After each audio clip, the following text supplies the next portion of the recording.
So all in all, I talked about shame, imposter syndrome, perfectionism, and self-deprecating kind of personality plus intro. Hey guys, welcome back. This is gonna be my first video on my YouTube channel, vulnerable yet polarizing. I want to talk to you guys about imposter syndrome that I had, kind of a feeling like I'm a fluke, or like fake, while working at Microsoft. Yes, that Microsoft, the company that builds Windows computer, Microsoft Azure, Office, Excel, Microsoft 365, that tech giant. All right, so to give you background, because this channel is about my vulnerable feeling, but yet polarizing, I wanted to give you guys like my inner kind of a feeling that I didn't really have a chance to expose to my friends or like people around, because it's easy to protect ourselves and it's easy to defend ourselves from getting rejected from people, because we are all scared about how we are considered or looked and seen from outside, from other people's perspective.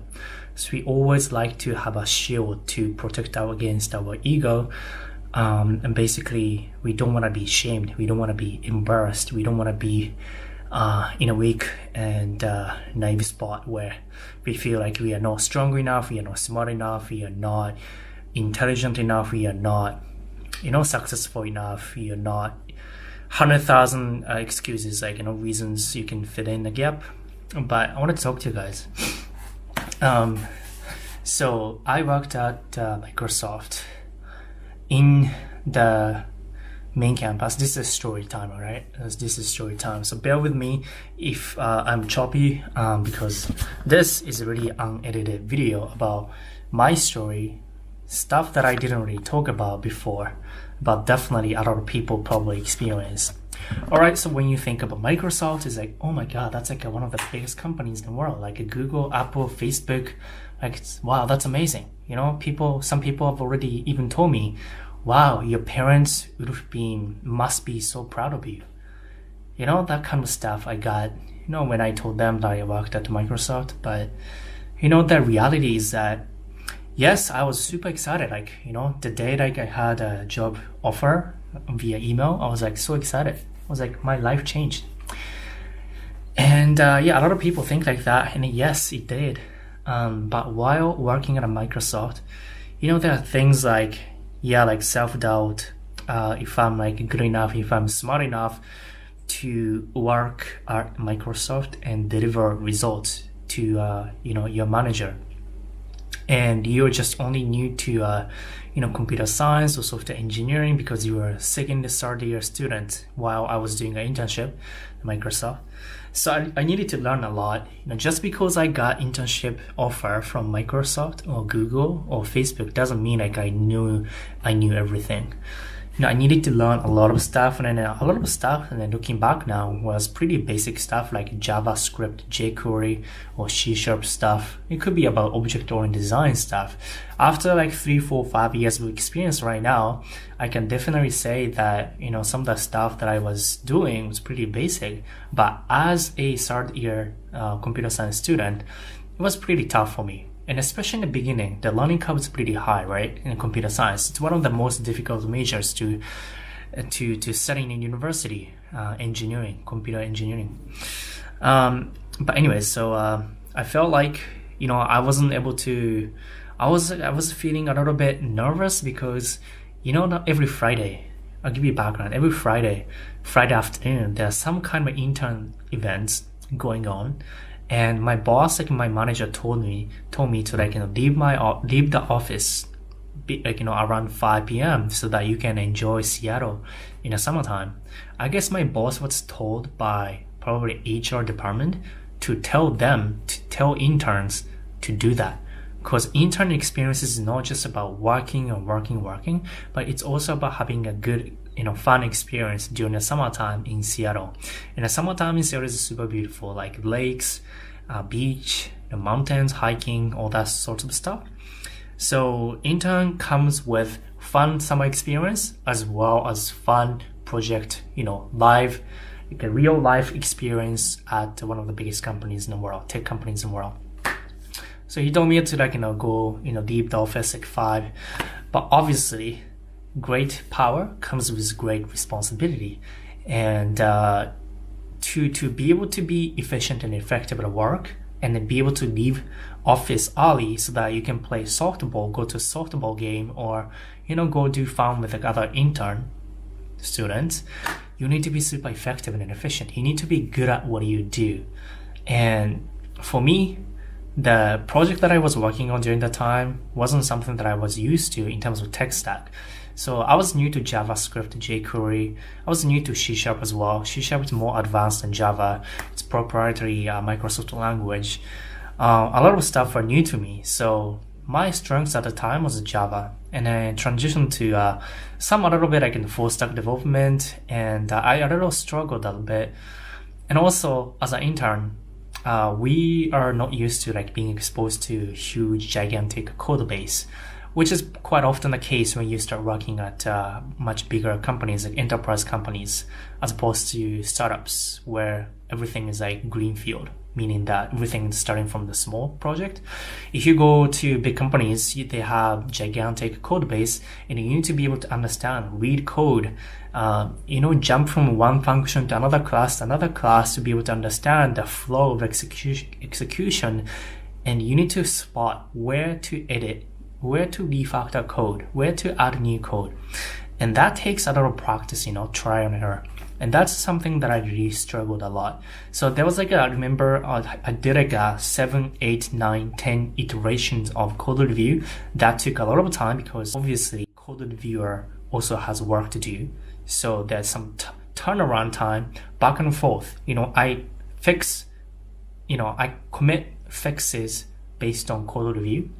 And then I wait for them to code review and then come back, and I need to understand and redesign and then add another patches and commit the code to repo, and then get the new code reviewed, and then come back again. So turnaround time, 8, 9, 10 iterations is pretty slow. And a lot of in the time, you need to wait, you need to be multitasking so that you don't get blocked completely. So a lot of time was lost. During the time, how we set up a one-on-one, bi-weekly, or I think it was a weekly one-on-one with my supervisor, and I was doing good, pretty good first half, and the second half I kind of lost my track because my supervisor left for vacation, and also the requirement was kind of vague, and kind of only had one guy to talk to, but he was busy as well, and so ended up slipping by, and it was pretty much it's only 1 or 2 people know about the project, and I was pretty dependent on that one guy, and I was new to the project, and there are a lot of different dependent components, but you know how it goes. If you're too dependent on one person, or project's too big and there are a lot of complexities, it's hard to make changes as a software engineer, especially you're an intern, right? You need a lot of guidance. So that's the time I felt I'm not sure what my boss or other engineers that I was talking to think about me, because maybe I was asking some dumb questions, stupid questions. But I was working at Microsoft, and so that's the gist of the story. When you work at one of the biggest and one of the most difficult tech companies in the world, and you don't know answer to seemingly pretty basic questions, you feel is it just me?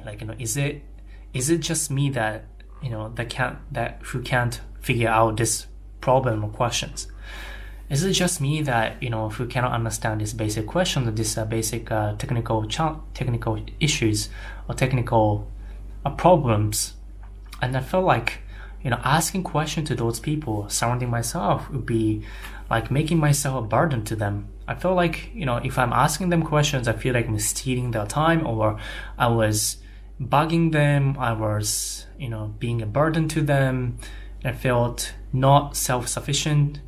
I felt inadequate. I felt I wasn't smart enough. I wasn't good enough. I wasn't coding fast enough. And I was comparing myself to other engineers, other interns. And obviously, I was comparing myself with some software engineers who have been working on Microsoft for like 3-4 years.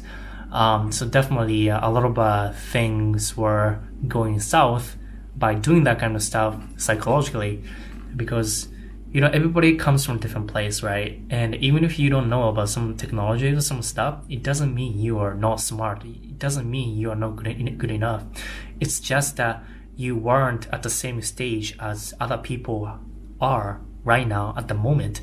You can always learn new things. You can always go from where you are to the future point. But I was comparing myself that everything as if everything else like constant, and I should be performing at the same level, or I should be performing above their expectation. Of course, I should be delivering something above their expectation, over deliver. Under promise and over deliver is a perfect thing. But anyways, I was also kind of giving a lot of self-doubt, negative self-talk about, maybe I shouldn't be hired. I shouldn't have been hired at Microsoft or whatever. So this is imposter syndrome that I developed, temporarily though, shortly when I was working at Microsoft. And I can tell you guys that a lot of people actually, engineer type, especially I think my personality is INTP or INTJ or whatever. I'm not too introvert. I'm social introvert right now, but back then I was much more introverted.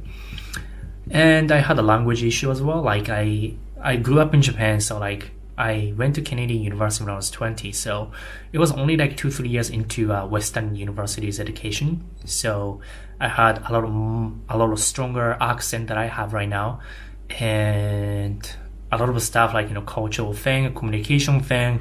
I wasn't too used to small talk, that everything, communication styles. So a lot of stuff was new to me, and obviously it was a lot of a learning curve as a second year, third year student. So I definitely felt imposter syndrome. I didn't feel like I was good enough. And a lot of times I was questioning my ability, my intelligence. And this went on until 2 years into my full-time employment. So today, right now, I'm recording this video in 2019. So it's maybe until summer of 2017, I felt like that.